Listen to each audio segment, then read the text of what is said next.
Journée de retrouvailles et de réflexion sur le thème le royaume de Dahomey après le vote de la loi sur la chefferie traditionnelle au Bénin. C'est une initiative de l'ONG Racine Africa à travers son forum Donouzo. Les membres du forum et sympathisants des idéaux du Creuset pour l'ordre dans le royaume de Dahomey ont rallié le palais privé de Sa Majesté le roi Gezo le samedi 14 juin 2025. Venus de partout, ils se sont mobilisés en nombre pour témoigner leur attachement à la tradition et à la culture du Dahomey. À l'entame de la cérémonie, Serge Atinzové, président de l'ONG Racine et du forum Donouzo, a fait comprendre que ça fait 5 ans qu'ils ont eu l'ingénieuse idée de se retrouver. Aujourd'hui, c'est une réalité. Il remercie tous ceux qui ont travaillé à la concrétisation de leurs rêves. Ça leur permet de se connaître et de partager un moment de convivialité et de fraternité.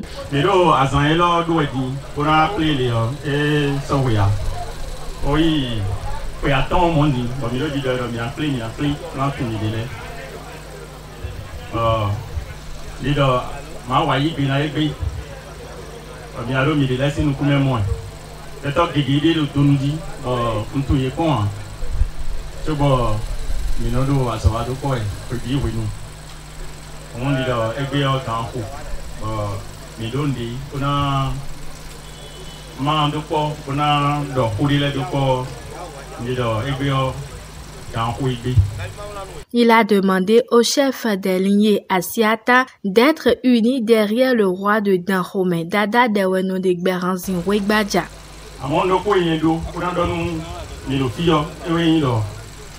Asiata les gens qui dans les documents dans Dahomey mi l'homme ready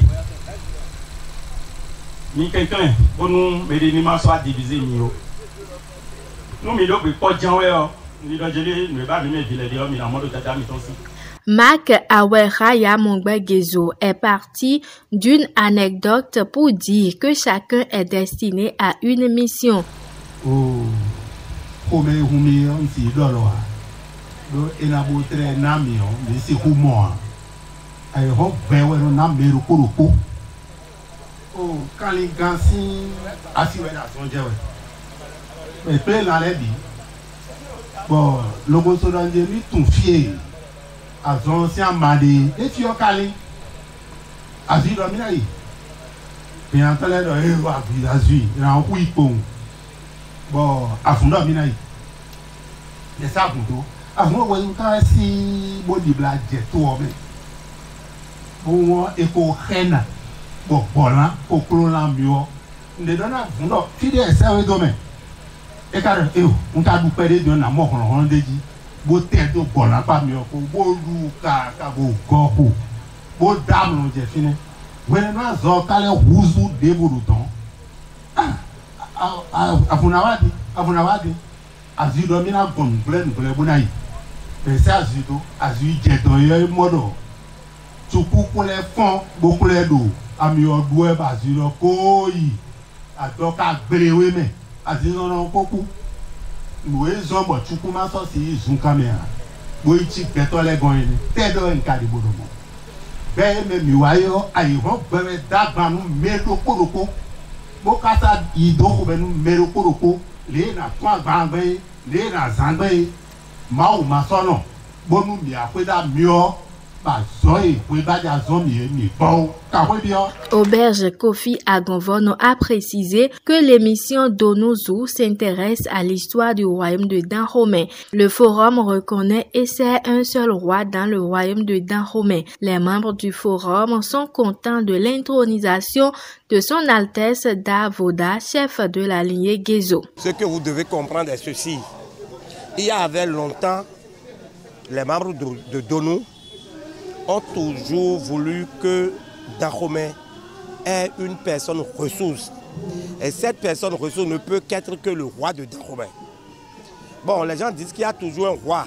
Mais en réalité, cette loi sur la chefferie traditionnelle nous a montré qu'en réalité, être le seul et unique roi, autre que ce que nous pensions. Nous avons choisi aujourd'hui, les membres de Donou, émission Donou, nous avons choisi ce jour, 14 juin 2025, pour célébrer une grande fête, un événement, le couronnement, puis l'intronisation de son Altesse Da Voda Assata Gezo, qui depuis fort longtemps avait créé pas mal de problèmes et nous sommes œuvrés pour que la consultation du phare qui a été faite par Sa Majesté le roi, Sa Majesté roi, que cette consultation soit prise en compte. C'est-à-dire que celui que le phare a choisi soit couronné, soit introduit sur le trône de Voda Assata Gezo. Ce que j'ai à dire, que cette loi sur la chefferie nous unisse plus et que tout le monde sache qu'aujourd'hui, que nous avons un seul roi qui est là où nous sommes là, c'est le roi Béranzin Dobamiko. C'est lui qui est le roi de Dahomey. Que tout le monde fasse allégeance, que nous soutenions l'action du chef de l'État, de la chefferie, que nous encourageons la loi, que nous travaillons à ce que la loi sur la chefferie soit bien expliquée et comprise de tout le monde. Je m'appelle Auberge Agonvadon. Je suis un responsable, je suis le trésorier général de Racine Africa et du forum émission Donouzo. Pour Léon Zora, ancien directeur départemental des arts et de la culture du Zou et des collines, la culture est importante. Des États-Unis, il est content de suivre les échanges du groupe et félicite les initiateurs. Le Bénin se révèle au monde entier à travers sa culture et ça fait la fierté de tous selon ses explications. Aujourd'hui, vous allez sur Google et vous cliquez sur Google. Vous allez vous taper Bénin, c'est Festival Vodou. Vous verrez Festival Vodou, vous verrez Dahomey, vous verrez tout ce qui concerne notre culture. Et j'en suis fier. Ça me donne, c'est une fierté. C'est une fierté pour moi-même, c'est une fierté pour la diaspora, c'est une fierté pour le monde entier aussi. Pour le Béninois que je suis. Donou, je souhaite juste longue vie à cette ONG et je souhaite longue vie à cette chaîne qui m'intéresse parce que je suis de très près. Et je l'ai déjà dit à son promoteur que j'aime entendre lorsqu'il parle en notre langue, pour ne pas dire le fond.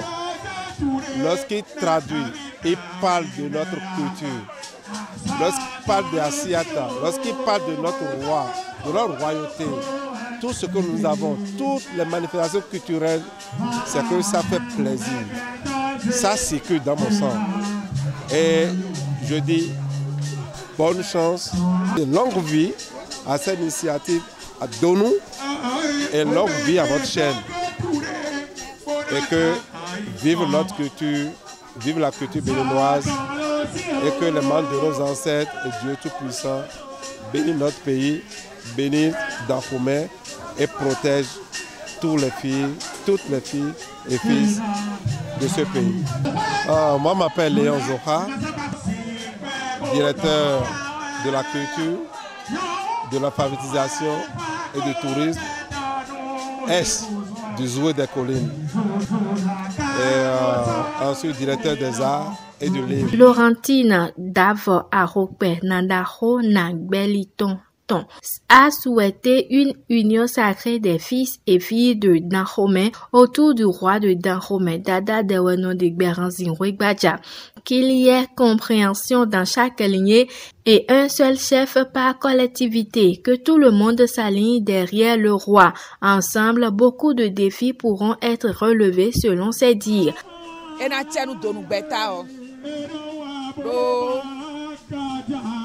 Ndo donu jida ya we gbaja ko de wa domi cha bon wa do ko iton le pon mo do je fidele le po bo poro ta o me on so suwe to iye o Dahomey dada we gbaja to sisi we afọ edo na de do da me bi do na sisi afọ ko na imejo me fo edo ko ve na de mejo me fo et d'autres jetons qu'on a des médias mais fort. Bon caro donu do toi donu to si FIFA dame FIFA do e jenodi. Dame FIFA do e jenodi bondo e o meyele o e na no gudo e to pe ni. Bondi bo to gbenu ye me bi utu gande do donu o me a e na chenu yi e mi odo to to e hwe lobo nu ama unsi lobo ichia o e na gun fibi wero jijero dame egbe o eye na fa o forum dan home o donu po ye wa ro kato howe e gbe gbaja to na fa o forum we ne le o ye ro kato howe titengbe boye so gba kuwa ye ro emi na ku to gbe gbaja oji meji yen lo karo na ku do yo en dada gbe gbaja o kan we no to me ya karo ko no to me ojo abi o da me vi bi doji mi ni so gbe gbaja adajo mi ni so gbe gbaja asu mi ni so to mi ton su no yin Laurentine adosu ahope o kan da me vi roko we gbaja vi we mi no ka chela media ati so da che awon to pe nuwe ka che o we dia iwe na sombo mi na monu koi no ka che o wi dia odonu gbata leyin wa do to inu mi we ka chele mi dia iwe na sombo to na dunu koi nu todo hodenu adivima se adu wene gba weno gba ta to edo honu amaseni o fifo kuna no pe ogbe o nu to ga do honu adime vima se o kwesi o gba weno gba fifi to de me do hobo mi ni bo ta home to na dunu koi bon wa bo ka kwe bi o pe no pa je we bo mi na heta home to wa bo ka kwe bi o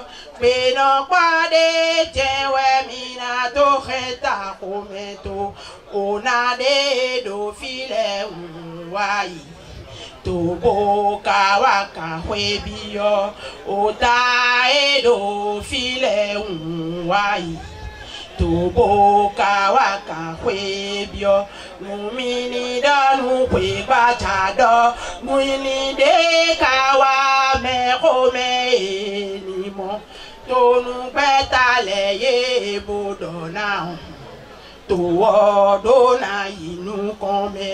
Des animations culturelles et une réception ont permis aux participants de partager un moment inoubliable d'immersion culturelle.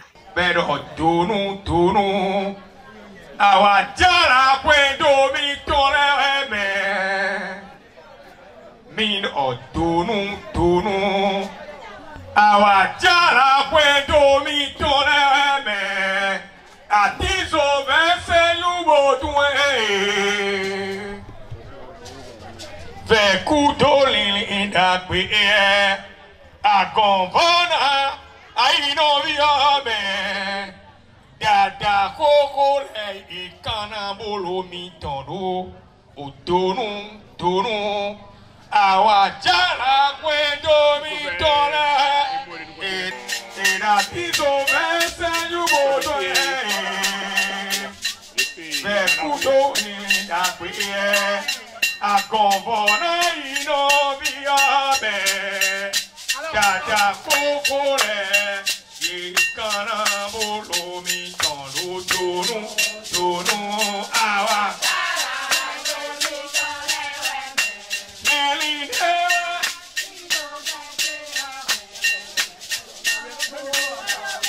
mi toleo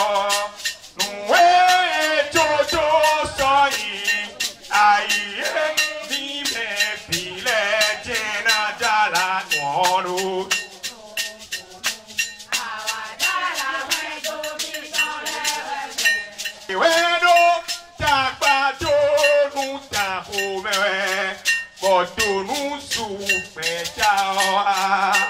Dada we bata lo me. Awelo nibo.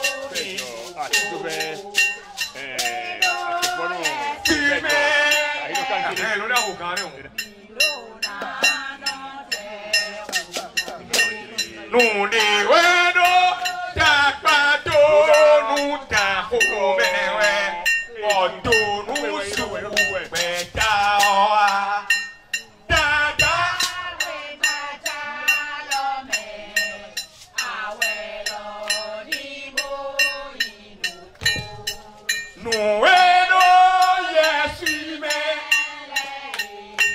mi dona no je junto ye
Juntona y no vile a